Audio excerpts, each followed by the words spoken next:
Ինչպես է բացահայտվելու Հարութի անմեղությունը։ Ինչ է հիշելու Սեդան։ Որն է Մանեի եւ նվերի նոր ծրագիրը։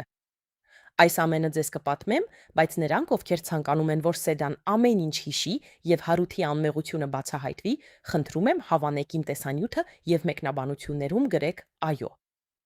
Հարութի անմեղությունը քայլ առ քայլ բացահայտվում է։ Քննիչը ժամերով նստում է նրա դիմաց, ուշադիր լսում է նրա յուրաքանչյուր խոսքը։ Տեսնում է նրա աչքերի ցավն ու անօգնականությունը։ Վերջապես նա ամբողջ էությամբ հավատում է, որ Հարութն այս մութ խաղի զոհն է։ Արդարության կրակով բռնկված նա սկսում է հետապնդել իրական մեղավորներին եւ հետևում է յուրաքանչյուր հետքի։ Նա կասկածում է, որ ինչ-որ մեկը դավադրություն է կազմակերպել Հարութի դեմ։ Քննիչը փորձում է Գորին խոսեցնել, ճնշում է նրան, սակայն Գորը ոչինչ չի ասում։ Քննիչը դիմում է Սեդային։ Նա ցանկանում է նրանից իմանալ անապայում Հարութի հետ նրա գտնվելու իրական պատճառը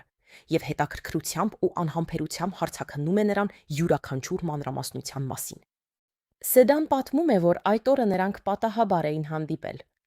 Այս ճշմարտությունը լսելով Մինասը զայրույթից դողում է։ Նրա զայրույթը Սեդայի հանդեպ ավելի է մեծանում։ Միևնույն ժամանակ Մանեն ցավով հասկանում է, որ Մինասի հետ մտերմանալու իր բոլոր փորձերը լիովին ապարդյուն են եղել։ Մանեն լցվում է վրեժի կրակով եւ համաձայնում է նվերի բոլոր չար ծրագրերին։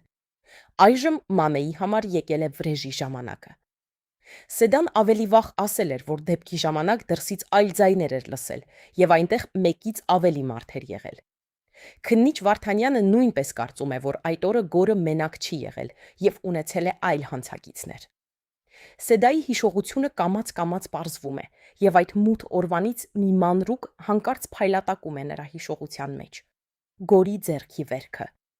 Այդ վերքը կենթանանում է նրա աչքերի առաջ։ Քննիչն անմիջապես կրկին հարցաքննում է Գորին։ Յուրաքանչյուր հարցով նա ավելի խորն է գնում եւ վերջապես բացահայտում է նվերի հետ Գորի գաղտնի կապը։ Ապացուցվում է, որ Հարութն անմեղ է։